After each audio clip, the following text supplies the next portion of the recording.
بسم اللہ الرحمن الرحیم۔ آیت اللہ نائینی فرماتے ہیں کہ امام زمانہ سے باتیں کیا کرو۔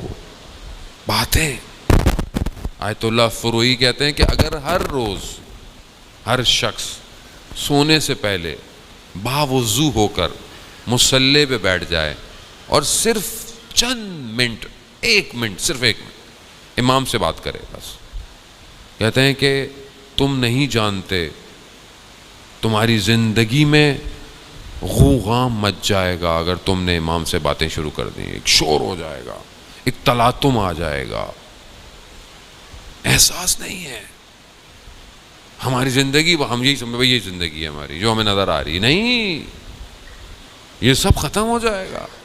ہم اس عرصہ ظہور میں کیسے داخل ہوں گے؟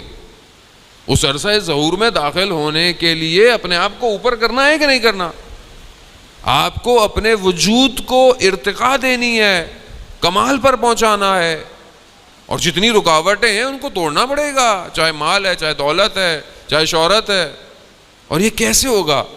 کہ جب تک آپ اپنی تنہائی میں اپنے پروردگار سے رابطہ نہیں جوڑیں گے، عبادت نہیں کریں گے۔ علماء آیت اللہ قاضی طباطبائی کا میں نے آپ سے ذکر کیا، حسن الہی طباطبائی کے، علامہ طباطبائی کے بھائی بھی ہیں، اور وہ فرماتے ہیں اپنے استاد، کیونکہ آیت اللہ قاضی ان کے بھی استاد تھے، کہتے ہیں کہ ایک طالب علم نے سوال پوچھا ان سے کہ یہ جو حضرت سلیمان تخت پہ ہوا میں اڑتے تھے، ہوا میں لیتے تھے، تو یہ کیا تھا؟ کوئی غیر عادی چیز تھی یا کوئی ایسی چیز تھی یا اس قالین میں کچھ تھا؟ تو انہوں نے کہا کہ میں پوچھ کے بتاؤں گا۔ کس سے پوچھیں گے؟ کہا اس دور کی ایک مخلوق ہے۔ وہ شاگرد کہتا ہے کہ میں آیت اللہ قاضی طباطبائی کے ساتھ نجف میں پتہ نہیں کہاں پہاڑوں وہاڑوں پہ ادھر ادھر گیا، پتہ نہیں کہاں لے گئے، اور میں نے دیکھا کہ کوئی ایک عجیب سی مخلوق کوئی آئی ہے اور پتہ نہیں کس زبان میں ان سے گفتگو کر رہی ہے۔